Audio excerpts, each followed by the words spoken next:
And they took the children. That's right. And at 12 years old, when they thought that when Passover was over, they were headed home. And they didn't go around and gather up their children, evidently. They didn't. They just all left out, and all the children were together, and all the children were follow them. Right. After they had gone a 3 days journey, they noticed that Jesus wasn't with them. They weren't worried about Jesus. He had never done this before. That's right. All right. In the 12 years, he had never Right. done this before. Right.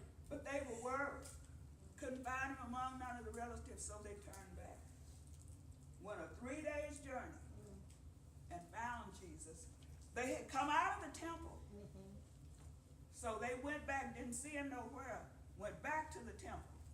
And there was Jesus sitting in the temple, talking to the doctors and the counselors,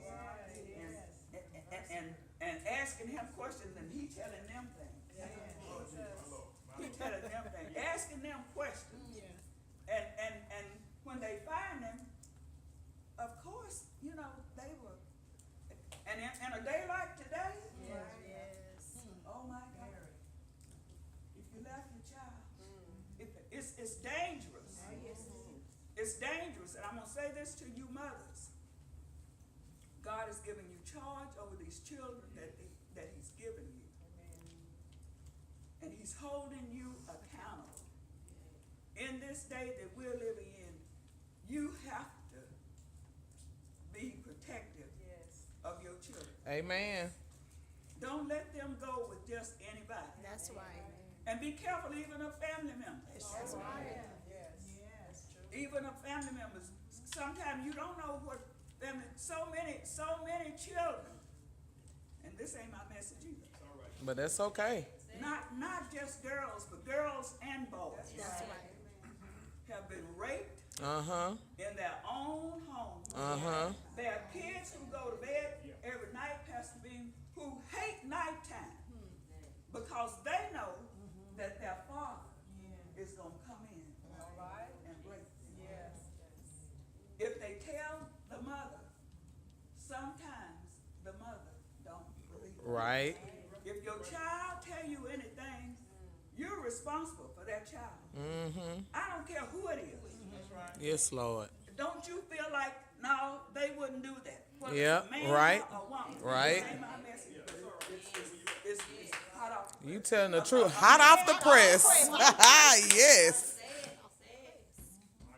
I said the men. Hot off the And press. they do. But men and women. If your child tell you something, listen to that child. Listen to that child. And if a child tell any of you something, listen to that child. Listen to that child. Because if he tell me and I don't do something about it, God is going to hold me Accountable. accountable. Yes, Lord. God is going to hold. This ain't my message. We have so many victims in the Church of God. That's right. Of domestic violence. Yes. Domestic violence. So many women who are afraid that husbands abusing them and the children. They're afraid to tell it and they're afraid to leave. There are places made available for you and your children. You can dial a number, and somebody will come and get you and your children and take you out of that situation. And now, if it's a man or a woman, they will be handled, and they need to be. That's true. They need to be. This is what's going on today, and this is why he gave me this lesson about Mary today. A sword should pierce her heart.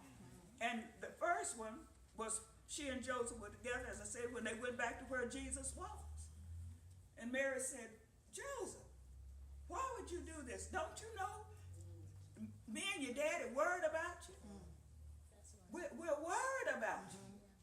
And Jesus let them know. Don't you know that I have to be about my Father's business. When I think about it, Joseph, your father and I, it's in the, Yes, it is. we're worried about you. And Joseph, not trying to be ugly about his father's business, saying, Joseph is not my father, but I'm about my father's business. At 12 years old, he wasn't trying to be impudent or nothing like that. But then what did the scripture after that say? But he went home with them. He didn't give them any more trouble about Joseph being his father and about God being his father. 12 years old, he still had some growing up to do. And that's the last time we hear about Joseph. Joseph was a carpenter. So Jesus grew up as a carpenter's son. Yeah, he grew up as a carpenter's son. And when Joseph died, Jesus being the oldest, he had to take over the business, making cabinets or whatever, not just barely making it with this job that they had, with this business that they had, but making it enough to take care of the family. And we know that Joseph died because he wasn't mentioned anymore in the other situations. And we don't know when he died. Don't know when he died. But when they went to, when Mary and her other children went to the marriage supper, that's the next time we hear about Jesus and his family. When they went to the marriage supper, and they were running out of wine. By then, Jesus had left home. Mary raised him up for 30 years. 30 years he grew up in Nazareth, coming every year to the Passover. Every year.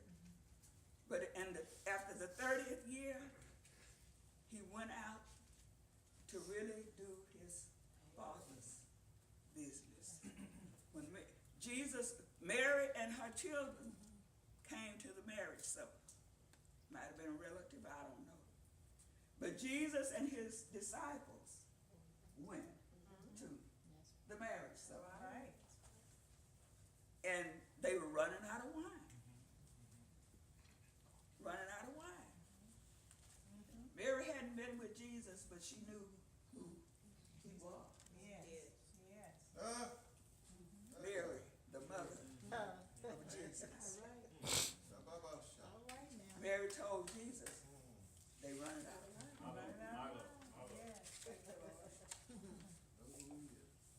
What you mean? My time is not yet. Mary didn't say nothing else to him. She told the people, whatever he said unto you, do it. Jesus waited. There's a time, for everything, there's a season and a time to every purpose. It wasn't time for him to make no wine, because they still had some. He told them to get some fresh water pots and fill them with water. Mary told them whatever. She didn't say nothing else to Jesus. She just told the people, whatever he said unto you, do that. He told them, fill pots with water. They filled them jugs with water. And then he didn't say nothing over it, and told them to draw some out. And the guests said,